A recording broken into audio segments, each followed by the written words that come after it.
நேபாளத்தில் சமூக வலைதளங்கள் தடை செய்யப்பட்டதற்கு எதிராக போராட்டங்கள் வலுத்து வரும் நிலையில் ஒருவர் உயிரிழந்ததாக வெளியாகி இருக்கும் தகவல் அதிர்ச்சியை ஏற்படுத்தியுள்ளது. ஃபேஸ்புக், எக்ஸ், யூடியூப் உள்ளிட்ட 26 சமூக வலைதளங்களுக்கு நேபாள அரசு தடை விதித்தது.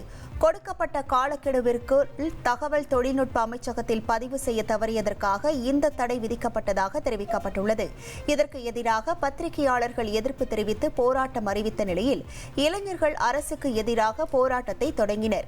நேபாள வீதிகளில் ஆயிரக்கணக்கானோர் அரசுக்கு எதிராக முழக்கங்களை எழுப்பியபடி பேரணியாக சென்றனர். இதில் போராட்டக்காரர்களை நோக்கி போலீசார் தாக்குதல் நடத்தியதில் 2 உயிரிழந்ததாகவும் 80 பேர் காயமடைந்ததாகவும் தகவல் வெளியாகியுள்ளது.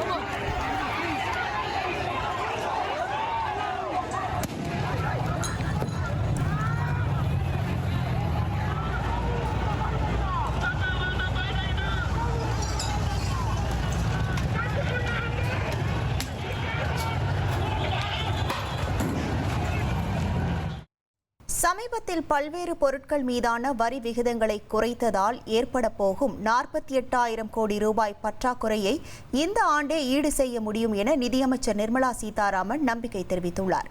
மேலும் இதனால் பொது நிதியில் எந்த பாதிப்பும் ஏற்படாது என்றும் மேக் இன் இந்தியா வளர்ச்சி நிச்சயமாக அதிகரிக்கும் என்றும் நிதியமைச்சர் நிர்மலா சீதாராமன் கூறியுள்ளார். இந்த ஜிஎஸ்டி சீர்திருத்தத்தால் எதிர்பார்த்ததை விட இந்த நிதியாண்டின் முதல் காலாண்டில் மொத்த உள்நாட்டு உற்பத்தி அதிகரித்துள்ளதாக கூறியுள்ளார். அவர் 2026ஆம் நிதியாண்டிற்கான திட்டமிடப்பட்டதை விட உற்பத்தி மேலும் அதிகரிக்கும் என்றும் அவர் தெரிவித்துள்ளார். தனது திடீர் டெல்லி பயணம் குறித்து முன்னாள் அமைச்சர் செங்கோட்டையன் விளக்கம் அளித்துள்ளார். கோவை விமான நிலையத்தில் செய்தியாளர்களை சந்தித்த அவர் மன நிம்மதிக்காக ஹரித்வார் சென்று ராமரை தரிசிக்கப் போவதாக தெரிவித்தார். அதற்காக டெல்லி சென்று அங்கிருந்து ஹரித்வார் செல்வதாக விளக்கமளித்த செங்கோட்டையன் பாஜக தலைவர்களை சந்திக்க செல்லவில்லை என கூறினார். மேலும் செவ்வாய்க்கிழமை முக்கிய அறிவிப்பு எதையும் வெளியிடப் போவதில்லை எனவும் அவர் தெளிவுபடுத்தினார். ஹரித்வார் போறனுங்க, ராமர் கோயிலுக்கு கொஞ்சம் மனசு இருக்கனால கோயிலுக்கு போயிட்டு வரலாம்னு சொன்னாங்க. அதனால கோயிலுக்கு போயிட்டு இருக்கிறாங்க. ஆனா இப்போ 9ஆம் தேதி ஏதோ முக்கிய அறிவிப்பு இல்லை, அது மாதிரி ஒண்ணு இல்லை, கலங்கி போயிடக்கூடாதுன்னு நினைக்கிறாங்க. நான் சொன்னது நியாயமான கோரிக்கை.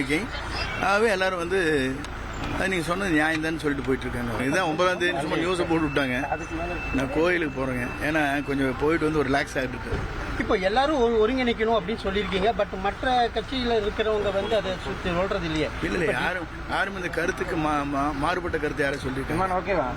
ஒருத்தர் சொல்லி மாறுபட்ட கருத்து சொல்லியிருக்காங்க. கமெண்ட்ஸ் இருக்கா? உள்ளத்தில் இருக்குன்னு இருக்கு. உங்களை நீக்கினது எப்படி பாக்குறீங்கன்னா? அது ஒரு நல்லதுக்கு சொல்றோம்.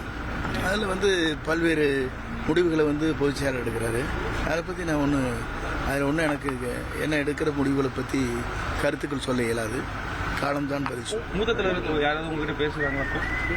சஸ்பென்ஸ் எல்லாரும் டெல்லியில் பாஜக தலைவர்கள் யாராவது சந்திக்க வாய்ப்பு இருக்கா? நீங்க போகும்போது ஹரித்வார் ஊரும் ராமர் தான் பார்க்க முடியும். கோயில் வேற அமித்ஷா, நிர்மலா சீதாராமன் இவங்களை யாரும் சந்திக்கல. ஹரித்வாரம் போறேங்க, ராமர் கும்பிட்டு வர வேண்டியதான். உங்கள் தந்திவன் தொலைக்காட்சியில் தாமரை தினமும் மதியம் 1 மணிக்கு காணத் தவறாதீர்கள்.